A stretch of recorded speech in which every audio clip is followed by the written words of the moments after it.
Good afternoon everyone. সম্মানিত দর্শক, কেমন আছেন আপনারা? আশা করি ভালো আছেন। বর্তমানে আমি একটি নদী তীরবর্তী অঞ্চলে বসে আছি এবং নদীর তীরের যে বিশুদ্ধ বাতাস, সেই বাতাসে থাকার যে একটা আনন্দ, নদীর পাড়ে বসে থাকার আনন্দ সত্যি অসাধারণ। এটি প্লেসটি অবস্থিত মালদা জেলার কালীচক 2 নম্বর ব্লকের অচিনতলা স্ট্যান্ড নামক একটি পার্শ্ববর্তী নদী। এই নদীটি গঙ্গারই একটি শাখা নদী বলা যেতে পারে।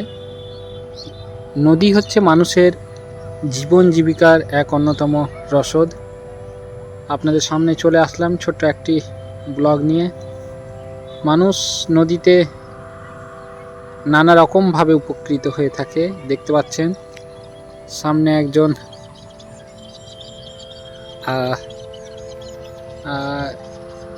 জেলে বলা যাবে না ঠিক, পেশাগতভাবে নদী শুকিয়ে গেছে, নদীতে মাছ ধরার জন্য নতুন একটি কৌশল, ফাঁস জাল যেটা বলা হয়, বিভিন্ন জায়গায় বিভিন্ন নামে হয়তো বলা হতে পারে, কিন্তু আমাদের এইদিকে এটাকে ফাঁসি জাল বলা হয়। মানে এই জালটা লম্বা করে নদীতে পাতা হবে, তারপর মাছ যখন এইটা দিয়ে পারাপার করবে তখন কিন্তু সে জালে আটকে যাবে। আপনারাও কখনো এটা করেছেন কিনা বা আপনাদের ওইদিকে এই পদ্ধতিতে মাছ ধরা হয় কিনা আপনারা অবশ্যই কমেন্ট করে জানাবেন। আর সত্যি জীবন বহুমুখী জীবন। অনেক সময় আমি দেখেছি অনেক বড় বড় ব্যক্তিদের যারা অবসর সময়ে মাছ মারেন নদীর তীরে বসে, এটা একটা অন্যরকম আনন্দ মজা বলা যেতে পারে। কারণ মাছ মারার আনন্দটা সত্যি আলাদা। যারা কখনো মারেননি তারা বুঝতে পারবেন না এই বিষয়টা। দেখতে পাচ্ছেন নদীর ঠিক ওই প্রান্ত থেকে এই প্রান্তে যে জাল সেটা কিন্তু আস্তে আস্তে নিয়ে আসছে, এবং দুই জায়গায় দুটো কিন্তু লাঠি বা বাঁশ পুঁতা আছে। সেই বাঁশে কিন্তু সেই দুই প্রান্ত থেকে নেটটা কিন্তু টান করে বেঁধে দেওয়া হবে, এবং এতে কিন্তু মাছ বিঁধে যাবে। ঘন্টাখানেক, 2 ঘন্টা, 3 ঘন্টা বা 4 ঘন্টা পর সেটাকে কিন্তু তুলে নেওয়া হবে। এই হচ্ছে আজকের ছোট্ট একটি ভিডিও নিয়ে। এই যে দেখুন, এই যে আপনারা দেখতে পাচ্ছেন, এবং সেই লাঠিতে নেটটা কিন্তু বেঁধে দেওয়া হবে। আপনাদেরকে ভিউটা দেখাচ্ছি, কত সুন্দর একটি ভিউ। দেখতে পাচ্ছেন নদীর তীরবর্তী অঞ্চলে বিভিন্ন বাড়ি ঘর কিন্তু তৈরি হয়েছে। এইখানে গরুরা ঘাস খাচ্ছে, এখানে এক ভদ্রলোক বসে রয়েছে।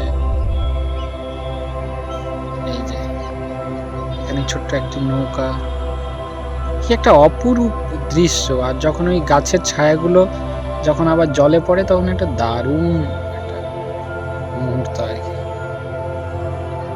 একেবারে দূর প্রান্তে কিছু বাচ্চারা মাছ ধরছে, সেটা ক্যামেরায় হয়তো ধরা পড়বে না। হ্যাঁ, ভালো একটা মুহূর্ত। আপনাদেরকে ভিউটা দেখাই আর একবার।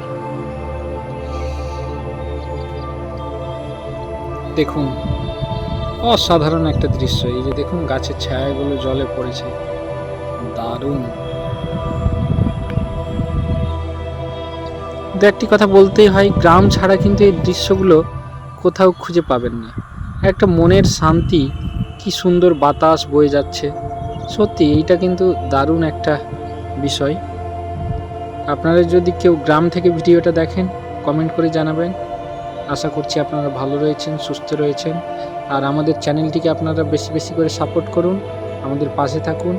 আমরা চেষ্টা করব নিয়মিত ভিডিও নিয়ে আসার জন্য, কারণ আপনাদের সাপোর্ট ইতিমধ্যেই পেয়েছি। আরও বেশি বেশি করে যদি সাপোর্ট করেন আমাদের চ্যানেলটিকে, তাহলে আমরা পরবর্তীতে আরও ভালো ভালো ভিডিও আপনাদের সামনে নিয়ে আসব। বিভিন্ন জায়গা থেকে, বিভিন্ন প্রান্ত থেকে দেখাবো। অনেক কিছু দেখানোর আছে, অনেক কিছু চিন্তাভাবনা আছে। আপনাদের সঙ্গেই থাকবো, আপনারাও আমাদের সঙ্গে থাকুন। সকলে ভালো থাকুন, সুস্থ থাকুন, সুন্দর থাকুন। ধন্যবাদ। আর আমাদের চ্যানেলটিকে কিন্তু লাইক, কমেন্ট, শেয়ার এবং সাবস্ক্রাইব করতে ভুলবেন না। Thank you.